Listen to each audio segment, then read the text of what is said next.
Hello friends, आज हम लोग सी टेट दिसंबर 2019 का पेपर 1 देख लेते हैं और ये ईवीएस का है। ठीक है ना, जो इन्वायरमेंट पर्यावरण अध्ययन में आपको पढ़ना होता है तो उसका पहला क्वेश्चन है। तो कोई व्यक्ति, मैंने इसमें आंसर पहले ही लगा दिया है ताकि समय कम से कम लगे। कोई व्यक्ति 29 नवंबर 2019 को एक एक्सप्रेस ट्रेन में सूरत कहाँ है, गुजरात में, और नगर कोलई कहाँ पे है, ये केरल में जाने के लिए बैठा। यह ट्रेन सूरत से 19:45 बजे चली और 1 दिसंबर 2019 को 11:45 बजे नगर को कोइल पहुंची। यदि सूरत से नगर कोइल के बीच ट्रेन की कुल दूरी 2120 किलोमीटर है तो इस यात्रा में ट्रेन की औसत चाल है। इसे तो मैंने तो आपको आंसर पहले ही आपको दिख गया होगा, लेकिन मैं इसे आपको इसका आंसर 53 किलोमीटर है। लेकिन मैं इसे सॉल्व कर देती हूँ, नहीं तो आपको लगेगा कि लड्डू लड्डू खड़ी करके लोग घुमा दिया है। जिनको नहीं समझ में आती है वो फिर क्या कहते हैं, इसका सिर्फ आंसर आपको बता देंगे। तो सबसे पहले आप एक चीज़ याद रखिएगा, यहाँ पे आपको देखिएगा तो आप सबसे पहले जब भी देखिएगा तो ये देखिएगा कि ये कौन से में है, ये किलोमीटर में है। ठीक है ना, तो अगर किलोमीटर में है तो इसका मतलब है कि आपको डायरेक्ट आप इसको निकाल सकते हैं, इसको बदलने की ज़रूरत नहीं है। जैसे कि आप देखिए यहाँ पे देखिएगा तो ये आपको 29 से स्टार्ट होती है और ये 29 से आपको जाती है 19:45 पे, यानी कि ट्रेन 30 को भी चली और 1 को भी चली। तो 30 को आप देखिएगा 19:45 पर अगर ये पहुंचती है तो ये कितना समय ले ली, ये 24 आवर्स इसका लग गया ना, क्योंकि उतना ही सेम समय अगर है तो 24 आवर्स तो ऐसे ही इसका हो गया। अब 30 से लेके फिर आपको ये दिखा रहा है कि ये 11:45 पे, तो आप इसको ना 19 से फिर आप 11 बजे तक अगर काउंटिंग करेंगे, जैसे कि 19, 20, 21, 22, 23, 24, ठीक है ना, 1, 2, 3, 4, 5, 6, 7, 8, 9, 10, 11 तक आप आएंगे। चूँकि 45 मिनट ही तीनों में है इसीलिए आपको और भी ज़्यादा आसान हो गया है ये। अगर ये और भी अंतर होता तो फिर आपको उसको घंटा में चेंज करना पड़ता, लेकिन यहाँ पे चूँकि 45 मिनट ही है तो आप आराम से निकाल सकते हैं। इसका मतलब आपको ये 16 घंटा और हो गया। ठीक है ना, तो 24 और 16 को अगर आप जोड़ेंगे तो कितना आ जाएगा, ये हो गया 0 और ये हो गया 3 और 1 4, मतलब 40 घंटा। टोटल 40 घंटा उसको लगा वहाँ से वहाँ तक पहुँचने में। अब बोल रहा है कि इसकी औसत चाल आपको निकालना है। ठीक है ना, तो औसत चाल निकालने के लिए आप क्या करेंगे, तो सबसे पहले ना आपको ये पता होना चाहिए कि चाल बराबर क्या होती है। चाल बराबर होती है दूरी बट्टा समय। ठीक है ना, ये आपने देख लिया। अब यहाँ पे आते हैं तो ये चाल बराबर क्या होगा, ये होगा दूरी बट्टा समय। क्योंकि चाल ही पूछ रहा है तो चाल ही आपको निकालना है, तो सीधे और यहाँ पे अब क्या है, दूरी आप देखिए, दूरी कितना बता रहा है, सीधे दे रखा है कि 2120 किलोमीटर है। ठीक है ना, अब 2120 किलोमीटर है और आपको मैंने अभी इसका देखा होगा आपने, तो मैंने इसका आपको दूरी बताया हुआ था कि दूरी इन्होंने कितना तय किया था, इन्होंने दूरी तय किया था 40 किलोमीटर। ठीक है ना, तो 40 से आप इसको अगर भाग दे देते हैं, क्योंकि आपको आपको पता ही है ये चाल बराबर दूरी बटा समय, मैंने अभी लिखा ये समय, तो समय टोटल मैंने अभी निकाला था 40। तो इसको अगर आप काटेंगे, ठीक है ना, 0 0 ऐसे काट दीजिए फिर। ठीक है ना, उसके बाद से आप दे दीजिए 4 पंचे, आपको 20 आ जाएगा। ठीक है ना, 20 आ गया और एक हाथ में रहा तो चरचक चरका 4, चरदुनिया चरतिया 12। इसका मतलब आपको इसी तरह से आपको इसको सॉल्व करना है। आंसर तो आपने पहले ही देख लिया था। तो ये चूँकि किलोमीटर में है, लेकिन याद रखिएगा ये चूँकि किलोमीटर है और घंटा है, तो घंटा और किलोमीटर जब चूँकि एक ही डिजिट ये पड़ रहा है इसलिए आपने इसे डायरेक्ट निकाल दिया। अगर घंटा के बदले का मिनट में आ जाता या सेकंड में आ जाता तो फिर आपको उसको चेंज करके उसको घंटा में बदलना पड़ता, जो कि आपको अगले का क्वेश्चन में आप इसमें जो प्रीवियस इससे पहले का क्वेश्चन अगर आपने बनाया होगा तो उस तरह का इसमें पूछा गया है। आगे हम लोग बढ़ते हैं। तो दूसरा क्वेश्चन है कि निम्नलिखित में कौन अंतर्राष्ट्रीय ख्याति प्राप्त वेट लिफ्टर हैं, तो ये कर्नल महेश्वरी जी हैं। आप अगर आपने सीटेट पेपर 4 का ईवीएस का बुक पर एनसीईआरटी का बुक पढ़ा होगा तो आपको इसमें मिल जाएगा। नीचे दिए गए कौन सा एक जड़ों का समूह है, तो ये गाजर, चुकंदर और मूली का इसका चौथा इसका आंसर होगा। ठीक है ना, इसका चौथा आंसर होगा जो इसमें आपको दिख रहा होगा। उसके बाद हम लोग आते रेगिस्तानी ओक का एक पेड़ है जो कहाँ पाया जाता है, ये पूछ रहा है। तो रेगिस्तानी इसमें 2 आंसर दिख गया है, लेकिन ये आपको याद रखना है कि ये ऑस्ट्रेलिया में होता है रेगिस्तानी ओक। आगे हम लोग बढ़ते हैं तो पूछ रहा है निपेथिन वह पौधा है जो शिकार करता है के विषय में आपको कथनों पर विचार करना है। ठीक है ना, तो इस पर आपको विचार करना है। तो इसमें आपको क्या क्या चीज़ इसमें आप पढ़ लीजिए। यह पौधा ऑस्ट्रेलिया, इंडोनेशिया और भारत में, मलेशिया में पाया जाता है। इसका आकार घड़े जैसा होता है और इसका मुँह एक पत्ती से ढका होता है। तो पहला भी आपको सही है, दूसरा भी सही है। आगे बढ़ते हैं। यह केवल जो है छोटे कीड़े मकोड़ों को फंसाकर उसका शिकार करती है। यह छोटे कीड़े मकोड़ों को खींचती है और इसके मुँह का आवाज़ निकालती है, जो इसमें फंस जाते हैं और बाहर नहीं निकल पाते हैं। तो इसका आंसर याद रखिएगा, ये छोटा मोटा कीड़ा ही नहीं, थोड़ा बहुत चूहा वगैरह जो बड़े बड़े होते हैं उनको भी खा जाते हैं। तो इसलिए इसका आंसर जो है आपको जो है ए और बी होगा। बाकी बात ये क्या होती है, ये आवाज़ नहीं निकालते, बल्कि क्या होती है, इनमें एक विशेष प्रकार की खुशबू आती है जिससे कीड़े मकोड़े इन तक जो है पहुंच जाते हैं। भारत की आज़ादी से पहले महात्मा गांधी ने जिस दांडी के समुद्र तट पर अपनी प्रसिद्ध यात्रा की थी, वह भारत के किस राज्य में है? तो वो आपको गुजरात में मिलेगा, ठीक है ना। गुजरात से उन्होंने स्टार्ट किया था, वो गुजरात के थे भी महात्मा गांधी जी। उच्च ज्वर, तेज मलेरिया से कंपकंपी, जिसका उपचार सिंकोना जो है पेड़ के छाल से किया जाता है, कौन सा बीमारी से? इससे जो है वह बीमारी है, क्या बीमारी है? वो मलेरिया है, ठीक है ना। किसी डॉक्टर का घर एक्स पर स्थित है, ठीक है ना। अब ये देखिए यहाँ पे ये एक तरह से आप कह लीजिए कि ये रीजनिंग का क्वेश्चन हो गया, ठीक है ना। या आपने अगर दिशा जो है, आपने एक चौथा था जो है थर्ड पे जो है एनसीईआरटी के बुक में पढ़ा होगा, तो उसमें आपने एक देखा होगा दायां बायां। तो ये दायां बायां से ही एक क्वेश्चन आपको बना फॉर्म करके दे दिया गया है। मैं इसे भी सॉल्व कर दे रही हूँ, थोड़ा सा टाइम तो ज़्यादा लग जा रहा है, लेकिन फिर भी सॉल्व नहीं करने से फिर लगेगा कि लोग एक्चुअली ने बस ऐसे ही जैसे तैसे लोग बता दिया है। तो सबसे पहले आप देख लीजिए, आप मान लीजिए एक्स है, ठीक है ना, कोई एक्स है, ठीक है ना। एक्स यहाँ से घर से स्टार्ट करता है, ठीक है ना, ये यहाँ से चलना शुरू करता है, और ये आप देखिए यहाँ पे दिखा रहा है कि एक्स से लेके वाई तक का अस्पताल है। डॉक्टर के घर अस्पताल जाने के लिए कोई सीधी सड़क नहीं है, इसीलिए डॉक्टर को ऐसे घूम फिर कर जाना पड़ेगा। तो डॉक्टर पहले ए तक पहुँचता है, ठीक है ना, ए तक वो पहुँचा, और यहाँ पे उसको जो है 600 मीटर का दूरी तय करना पड़ा। फिर उसके बाद वो ए से चला और बी तक पहुंचा, और बी तक पहुंचने पे कहाँ पहुंचा, ठीक है ना, पूर्व में। देखिए मैंने पूर्व में लिखाया था, क्योंकि यहाँ पूर्व पे दिखा रहा है तो पूर्व में आपको लगा देना है। फिर वो जो है बी तक जाता है, बी से देखिए दक्षिण में जा रहा है, तो दक्षिण में ये 400 जो है 50 मीटर चल रहा है। फिर इसके बाद से दूरी तय करता है, फिर वो सी तक पहुंचता है। सी का दूरी कितना दिया है, तो वो सी तक पश्चिम की तरफ। तो आपको पता ही है, आपको अगर पता होगा तो ये जो है इसको कहते हैं उत्तर, इसको कहते हैं दक्षिण, इसको कहते हैं पूर्व, और इसको कहते हैं पश्चिम। ऐसे जो है दिशा होती है। तो 120 की जो है किलोमीटर बोल रहा है, सी यहाँ पहुँचता है, क्योंकि इससे जो है जो यहाँ पे आधा हो जाएगा, तो इससे कम ही होगा 120 किलोमीटर। तो ये 120 किलोमीटर हो गया, ठीक है ना। और अंत में जो है वो वाई अपने अस्पताल तक पहुंच जाता है, जो सी से ठीक उत्तर में, मतलब अब उत्तर ये देखिए ऊपर जा रहा है, तो ये ऊपर में उत्तर पहुंच जाएगा, ठीक है ना। और ये चूंकि देखिए इसका आधा जो है आपको देखिएगा तो 400 200 250 हो गया, तो लगभग आप ऐसे निकाल लीजिए कि यहाँ पे आपको जो है ये 90 मीटर होगा, ठीक है ना। तो यहाँ पे जो है वाई आपको देखिए पहुँच गया है। अब आपको यहाँ पे पूछ रहा है अस्पताल के सापेक्ष डॉक्टर के घर की सही दिशा बताइए। मतलब आपको यहाँ से इस एरिया को बताना के लिए कह रहा है, इस जगह को, मतलब ये आप कैसे कहेंगे, ये कौन सी जगह है, इस लाइन को आप बताइए कि ये लाइन कौन सा है। तो आप इसको देखिए, ये ऐसे है और ये ऐसे है, ठीक है ना। इसको आपने अगर कहा तो देखिए ये क्या हो गया, ये आपको पता है उत्तर है, ये दक्षिण है, ये पूर्व है, और ये पश्चिम दिशा है। तो ये देखिए दक्षिण यहाँ हो गया, ठीक है ना, क्योंकि ये पूरा का पूरा एरिया कौन सा है, ये दक्षिण का एरिया हो गया, ठीक है ना। और ये दक्षिण से लेके यहाँ तक कौन सा एरिया होगा, ये दक्षिण पूर्व एरिया हो गया, ठीक है ना। तो इस तरह से अगर आप इसको सॉल्व करिएगा, आपको तो अगर आपने इस कॉन्सेप्ट को समझा होगा, तो आप जो इसी तरह से बढ़ते हुए, चाहे आपने जो भी आगे का भी पेपर आएगा तो 1-2 क्वेश्चन इस तरह से रहेगा जिसे आप आसानी से सॉल्व कर पाएंगे। आगे हम लोग बढ़ते हैं। तो चेराव जो है नाच है, ये कहाँ का है, तो आप जान लीजिए मिजोरम का नाच है। तमिलनाडु के निकटवर्ती राज्य कौन सा है, तो आपको जो है मैप में आपको ये बात पता होनी चाहिए। पूरे भारत का नक्शा आप अच्छे से याद रख लीजिएगा, तो आपको ये आसान हो जाएगा, क्योंकि आपने देखा होगा ये पूरे भारत ऐसे मैप में होता है, ठीक है ना। और यहाँ पे आप देखिएगा ये जो है आपको जो है कर्नाटक होती है, ठीक है ना। और यहाँ पे आप देखिएगा ये आंध्र प्रदेश होता है, फिर यहाँ पे ये केरल होता है, ठीक है ना। और यहाँ पे ये कर्नाटक होता है। इस तरह से पूरा बना हुआ होता है।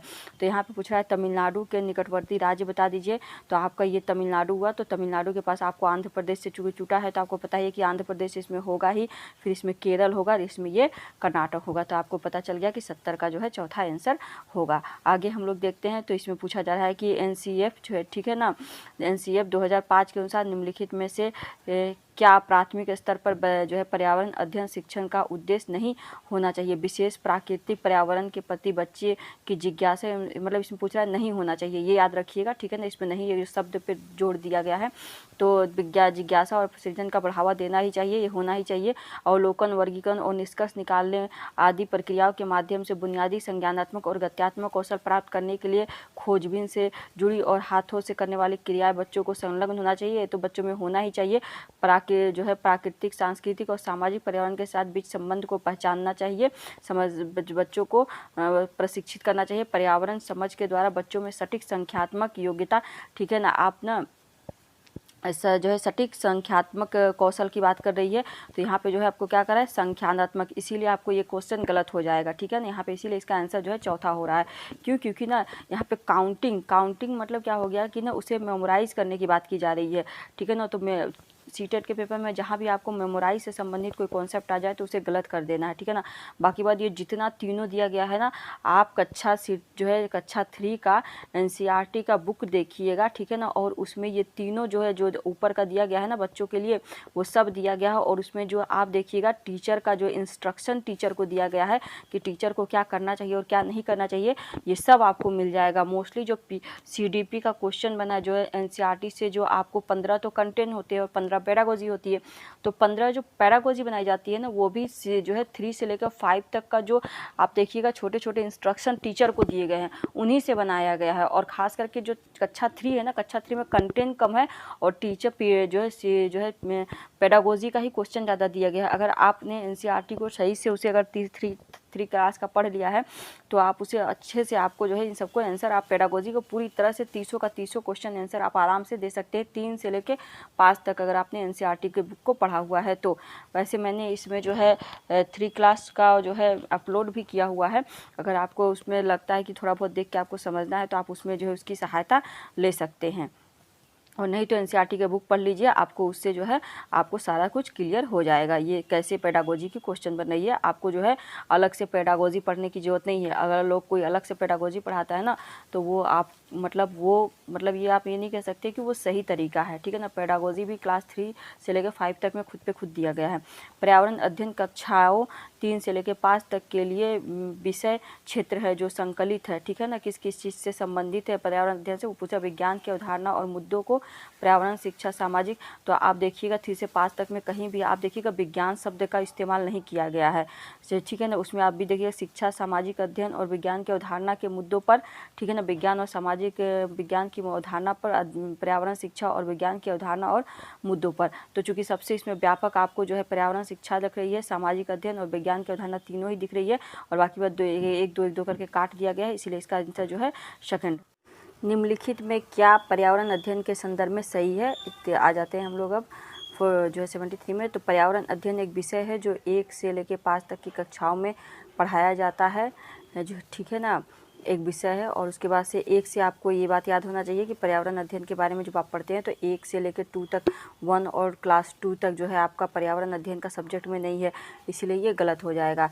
1 से लेकर 2 तक कक्षाओं में जो है भाषा और गणित के माध्यम से पर्यावरण अध्ययन पढ़ाया जाता है, तो इसका आंसर जो है दूसरा ही होगा जो इसमें दिया गया है, क्योंकि आगे मैं बता दे रही हूँ कैसे इसका आंसर 2, 3 और 4 की कक्षाओं के लिए पर्यावरण अध्ययन से जुड़े मुद्दों को भाषा और गणित के माध्यम से। तो आप देखिएगा जो है 3 और 4 में आपको देखिएगा गणित और भाषा, गणित और भाषा के माध्यम से नहीं, गणित उसमें नहीं पढ़ाया जाता, गणित एक अलग से सब्जेक्ट पढ़ाया जाता है और भाषा का भी एक अलग अलग सब्जेक्ट हो जाता है हिंदी के रूप में, और गणित का एक अलग सब्जेक्ट हो जाता है। लेकिन जो है और पर्यावरण अध्ययन का जो है उसमें जो है 3 से ले आपको स्टार्ट हो जाता है, इसलिए इसका तीसरा भी आंसर नहीं होगा। और 1 से 2 तक की कक्षाओं के लिए पर्यावरण अध्ययन से जुड़े विज्ञान और सामाजिक विज्ञान के द्वारा पढ़ाए जाते हैं। तो आपने देखा होगा कि जो है 1 और 2 का क्लास में जो होता है उसमें सोशल साइंस जैसा कोई सब्जेक्ट नहीं है, उसमें नहीं विज्ञान सब्जेक्ट है, उसमें आपने देखा होगा गणित और भाषा मतलब लैंग्वेज का एक चैप्टर होता है, हिंदी और जो है मैथ, इसमें 2 ही चैप्टर होते हैं। तो इसीलिए इसका प्रॉपर आंसर आपको जो है दूसरा होगा। बच्चों को जो है पर्यावरण अध्ययन को सीखने के लिए खोजने के द्वारा पर्याप्त समय दिया जाता है, यह इंगित करता है कि इस चीज़ की तरफ कि ये जो है पर्यावरण जो है अध्ययन बाल केंद्रित है, इसका आंसर ये होगा। जिसका आंसर जिसमें कुछ खास समझाने जैसा नहीं है, मैं उसे ऐसे ही पार कर दे रही हूँ। निम्नलिखित में कौन सा पर्यावरण पाठ्यक्रम से सुझावित प्रकरणों का उप प्रकरण है? तो ये है जानवर। पता ही है आपको, पर्यावरण अध्ययन में आप जानवर और पौधों के बारे में पढ़ते हैं। निम्नलिखित में से क्या पर्यावरण अध्ययन के लिए शिक्षक के लिए वांछित गतिविधियां हैं? तो विभिन्न कक्षाओं के बहु सांस्कृतिक क्षेत्रों को संबोधित करना ही जो है इसका जो है वांछित गतिविधियां है। इसका पहला ही आंसर होगा। आगे का मैं बता देती हूँ, आगे का कुछ खास नहीं है, समझ जाएंगे आप खुद ही। निम्नलिखित में से क्या पर्यावरण अध्ययन में बच्चों के द्वारा ज्ञान की रचना महत्वपूर्ण है? तो बच्चों का सक्रिय भागीदारी होना चाहिए, बच्चों के समुदाय के सदस्य होने चाहिए, पर्यावरण अध्ययन की पाठ्य पुस्तक होनी चाहिए और पर्यावरण अध्ययन की पाठ्य पुस्तक में दी गई व्याख्या और परिभाषा। एक बात याद रखिएगा, जब भी छोटे बच्चों में या बड़े में से परिभाषा की बात है, परिभाषा क्या होता है? रटने वाली चीज़ होती है, ठीक है ना। व्याख्या तो ठीक है, लेकिन जो ये परिभाषा शब्द है वो यहाँ पे सही नहीं, प्रॉपर नहीं हो सकता है, क्योंकि परिभाषा जो आप देखते हैं कि परिभाषा जो जैसे कहा है उसको वैसे ही बोलना पड़ता है, तो ये रटने की बात हो जाती है। इसलिए इसका आंसर जो है आपको 1, 2, 3 होगा। बच्चों को पर्यावरण अध्ययन सीखने में प्रभावशाली तरीके से जोड़ा जा सकता है, वृत्तांत और कहानियाँ, ठीक है ना। शिक्षा के द्वारा जो है अवधारणाओं की प्रभावशाली व्याख्या, शिक्षक के द्वारा अवधारणाओं का प्रभावशाली प्रदर्शन और जो है व्याख्या, ठीक है ना। शिक्षक का इसमें भूमिका तो होता ही है, लेकिन क्या होता है जो है पर्यावरण अध्ययन के लिए जैसे व्याख्या तो ठीक है, अवधारणा को इससे जो है करना सही है, लेकिन क्या है ना, इसमें आपको जो आगे आंसर दिया गया है ना, उसमें जो बच्चे जो सबसे अच्छे तरीके से समझते हैं वो या तो नैरेटिव से समझेंगे या कहानी से, क्योंकि जो छोटे बच्चे होते हैं उन्हें कहानियाँ बहुत अधिक पसंद होता है। और वृत्तांत का मतलब भी होता है क्या हुआ? लंबी कहानी। एक तरह से दूसरा इसका शब्द आप कहेंगे लंबी कहानी जो है क्या होता है? वृत्तांत होता है। तो इसका जो सबसे अप्रोप्रिएट आंसर आएगा वो आएगा आपको जो है 1 और 2, मतलब इसका आंसर 2 हो जाएगा, ठीक है ना। पर्यावरण अध्ययन के शिक्षक के द्वारा बच्चों को जानवरों का अवलोकन और उसका चित्र बनाने को प्रेरित करने का उद्देश्य क्या है? ठीक है ना, मतलब बच्चों को ये चित्र बना, ये जो जितना भी दिया गया है ना, ये पूरा डिट्टो आपको ये एनसीईआरटी 3rd क्लास आप पढ़ लीजिएगा। टीचर के लिए इंस्ट्रक्शन, आपका सीडीपी कंप्लीट हो जाएगा। अगर आपको विश्वास नहीं है तो एक बार को आप जो है इसको कर देखिएगा, ठीक है ना। आपको सीडीपी के लिए अलग से जो है आपको किसी चीज़ को भी पढ़ने की ज़रूरत नहीं पड़ेगी। और अगर ऐसा नहीं लगता है तो एक बार आपको लगे कि वीडियो देखना है मेरा, तो आप देख सकते हैं, ठीक है ना। उसमें भी आपको ये सारा कंटेंट मैंने समझाया हुआ है। पर्यावरण अध्ययन के शिक्षक के द्वारा बच्चों को जानवरों का अवलोकन और चित्र बनाने को प्रेरित करना चाहिए। बच्चों में सृजनात्मकता विकास होता है, बच्चों में अवलोकन और रचना कौशल का विकास होता है, बच्चों में सौंदर्य का विकास होता है, सब होता है। इसीलिए इसका आंसर जो है चौथा होगा, ABC तीनों होगा। पर्यावरण अध्ययन में शिल्पकला और चित्रकला को समूह में करके सीखने पर बल दिया जाता है। कक्षा के अनुशासनहीनता को रोकने के लिए समूह में सीखना शिक्षकों के लिए आसान और बहुत प्रभावशाली युक्ति है। समूह में सीखना सहपाठी द्वारा सीखने को प्रोत्साहित करता है। समूह में जो है सीखना कक्षा में सामाजिक अंतरक्रिया को बेहतर बनाता है। समूह में सीखना पर्यावरण अध्ययन में पाठ्यक्रम को समय पर पूरा करने पर पूरा करने पर सहायता करता है, ठीक है ना। ये जो है बी, इसका जो है आंसर जो है B और C होगा, क्योंकि जो है इसमें अगर आप डी को क्यों नकारेंगे, क्योंकि आपको जो है यहाँ पे जो है समय पूरा करने की बात कहा जा रहा है। और पहला आप क्यों जो है कहेंगे, क्योंकि इसमें बोल रहा है कि अनुशासनहीनता को खत्म करने की बात की जा रही है कि बच्चों को, इसलिए जो है पर्यावरण अध्ययन साथ में सिखाना चाहिए कि अनुशासनहीनता खत्म होती है। तो ये इसका आंसर, इसीलिए पहला और जो है डी इसका आंसर नहीं हो सकता। इसका आंसर जो है B और C होगा। निम्नलिखित में से पर्यावरण अध्ययन को सीखने का सबसे प्रभावी संसाधन क्या है? तो इसमें परिवार के सदस्य, समुदाय सदस्य और समाचार पत्र, ABC इसका आंसर होगा। निम्नलिखित सीखने के कौन से सिद्धांत का पर्यावरण अध्ययन में अनुसरण होता है? जो है सबसे पहले आप ज्ञात से अज्ञात में जाते हैं, क्योंकि चौथा इसका आंसर होगा, क्योंकि आपने देखा होगा सबसे पहले उसमें पर्यावरण अध्ययन में क्या पढ़ा जाता है? पर्यावरण अध्ययन में आप पेड़ पौधे और जानवर, यही तो पर्यावरण अध्ययन है ना। पेड़ पौधे पढ़ेंगे और जानवरों के बारे में, तो जानवर को आप देख सकते हैं, पेड़ पौधे को भी देख सकते हैं, जिसे देख सकते हैं वहाँ से, और फिर आगे तक जो है उसको ज्ञात से, मतलब जिसको जाना जा सकता है वो ज्ञात है, जिसको जो है अनुमान लगाया जा सकता है वो अज्ञात है। तो ज्ञात से आप अज्ञात की तरफ बढ़ते हैं। निम्नलिखित में कौन सा पर्यावरण अध्ययन में जो है सीखने का रचनात्मक आकलन का साधन नहीं हो सकता है? ये आपको बताना है। तो पोर्टफोलियो मतलब क्या होता है? पोर्टफोलियो मतलब होता है रिपोर्ट कार्ड तैयार करना, ठीक है ना। तो अध्ययन में आप जो है सीखने के रचनात्मक आकलन का साधन नहीं होगा, तो आपका पोर्टफोलियो इसलिए हो सकता है क्योंकि अगर आप पर्यावरण अध्ययन से अपना एक रिपोर्ट बना लेते हैं तो जो है आपको उससे सीखने में ज़रूर मदद मिलेगी। क्रम निर्धारण मापनी से भी आपको संबंध मिलेगा, और वर्णन, आप किसी चीज़ को अगर उसको जो है रिकॉर्ड करते हैं, ठीक है ना, तो रिकॉर्ड उसका रखते हैं तो वो भी आपको वार्षिक उपलब्धि परीक्षण, ठीक है ना। मतलब परीक्षण क्या है, इस मतलब आपको साल में एक बार जो है आपको क्या है मतलब उसका टेस्ट देना है। तो इस तरह का जो है कोई जो है इससे पर अगर टेस्ट लेने से जो है सीखने का कोई महत्व नहीं होता है, ठीक है ना। तो इसका जो है इसका चौथा आंसर होगा। आगे हम लोग बढ़ते हैं। तो इसमें जो है निम्नलिखित में से किसको पर्यावरण अध्ययन के बच्चों के आकलन में दूर करना चाहिए, बच्चों के उत्तर को सही या गलत आंकना, ठीक है ना। इसका आंसर यही होगा। और कक्षा जो है 5 के ईवीएस पाठ्य जो है पुस्तक में बच्चों पाठ के अंत में दिए गए आज हमने क्या सीखा पर चर्चा करना, आकलन के संकेतों का प्रयोग करना। तो इसका आंसर आसान है, आप इसको पहला ही आंसर गलत है वो आप लगा दीजिएगा। एक कक्षा जो है 5 की शिक्षक एक क्रियाकलाप का संकलन कराती है जिसमें वह कक्षा के बच्चों के फर्श पर चीनी के कुछ दाने डालने को कहती है और उसको चींटियों के आने का इंतजार करने को कहती है। इसमें शिक्षक क्या सिखाना चाहती है बच्चों को, यही मतलब बच्चों को इस क्रियाकलाप के अर्थपूर्ण सीखने को मिल सकता है यदि शिक्षक बच्चों की क्रियात्मकता का अवलोकन करने को प्रेरित करें, बच्चों को अपने अनुभव साझा करने के प्रेरित करें, बच्चों को क्रियाकलाप के अवलोकन, अनुभव साझा और उस पर चर्चा करने को प्रेरित करें, बच्चों को क्रियाकलाप से संबंधित प्रश्नों को घर में करने के लिए प्रेरित करें। तो आप देखिएगा ऊपर में जो है आपको एक अवलोकन दिया गया है और एक अनुभव का साझन किया गया है। तो यहाँ पे ये दोनों ही शब्द आपको यूज कर दिया गया है और साथ में एक और एक्स्ट्रा चर्चा करने को दिया गया है, इसलिए इसका आंसर यहाँ पे, क्योंकि आंसर तो ये भी सही है, ये भी सही है, लेकिन जब आपको उससे ज़्यादा बेहतर ढंग से आपको सीखने को मिल रहा है तो इसीलिए इसमें आपको मोस्ट अप्रोप्रिएट आंसर जो आपको मिलेगा वो जो है आपको तीसरा मिल रहा है। नीचे दी गई सूची पर विचार कीजिए। कछुआ, घड़ियाल, कौवा, बत्तख, मछली, इन पर आपको जो है दूसरों से जो भिन्न है वो बताना है, ठीक है ना। दूसरों से जो भिन्न है वो बताना है। तो आपको पता है कि कछुआ भी पानी में रहता है, घड़ियाल भी पानी में रहता है, ठीक है ना, बत्तख भी पानी में रहता है, मछली भी पानी में रहता है, लेकिन कौवा क्या होता है, आकाश में उड़ता है, इसलिए इसका आंसर जो है दूसरा होगा। इसी आगे हम लोग देख लेते हैं। तो ये आपको जो है NCERT थर्ड के जो है क्वेश्चन से है। तो इसमें आप देखिएगा हांगकांग के लोग क्या होते हैं, पकाया हुआ सांप खाते हैं, ठीक है ना। केरल के लोग क्या होते हैं, जो है टेपियोका खाते हैं, ठीक है ना। कश्मीर के लोग क्या करते हैं, जो है सरसों के तेल में मछली बनाते हैं। और गोवा के लोग क्या करते हैं, जो है नारियल के तेल में जो है मछली बनाते हैं। तो इसका आंसर सेकंड होगा, ठीक है ना, 2 होगा। निम्न में से पक्षियों की कौन सी प्रजाति झटके से गर्दन को हिलाती है, तो वो मैना हिलाती है। घरों के नीचे दिए गए विवरण पर राजस्थान में गाँव के लोग मिट्टी के घरों की छतों का जो है कंटीली झाड़ियों की होती है, ठीक है। ये तीसरा क्लास में का जो है आंसर दिया गया है। मनाली में घर बांसों के समूह पर बनाए जाते हैं, ठीक है। लेह में पत्थर के 2 मंजिले पर जो है घर बनाए जाते हैं, नीचे के मंजिल पर जरूरत के सामान। तो आप ये जगह मनाली में क्या होता है, बांस का घर नहीं बनाया जाता है, ठीक है ना, ये गलत है। बांस का घर जो है क्या होता है, असम में बनाया जाता है। तो इसलिए जो है आपको जो है इसका आंसर जो है आपको मिलेगा A और C इसका सही आंसर होगा। हाथियों के विषय में आप जान लीजिए। हाथी जो है ये चौथा क्लास का NCERT का है। हाथी बहुत कम आराम करता है, यह एक दिन में 2 से 3 घंटा रहता है, ठीक है। हाथी जो है एक दिन में जो है ये यहाँ पे जो 200 kg लिखा है ना वही गलत है, इसलिए इसका आंसर जो है B नहीं होगा, ठीक है ना। B आपको काट दीजिएगा क्योंकि 100 kg तक का वजन वो खाता है। इन्हें पानी और कीचड़ में खेलना बहुत भाता है, ये भी सही है क्योंकि शरीर ठंडक मिलता है। किसी हाथी के झुंड में सबसे बुजुर्ग हाथनी ही फैसला लेती है, मतलब नेता होती है वहाँ का। तो आप B को हटा के जो है बाकी में सब लगा दीजिए, तो इसका आंसर C होगा। तो इस तरह से जो है ये पूरा का पूरा जो है 30 जो है आपको पेडागोजी और कंटेंट तीनों जो है समाप्त हुआ। और अगर इस तरह से आपको वीडियो अच्छी लगी हो तो प्लीज़ इसे सब्सक्राइब जरूर कर लीजिएगा और बेल आइकन प्रेस कर दीजिएगा। बाय।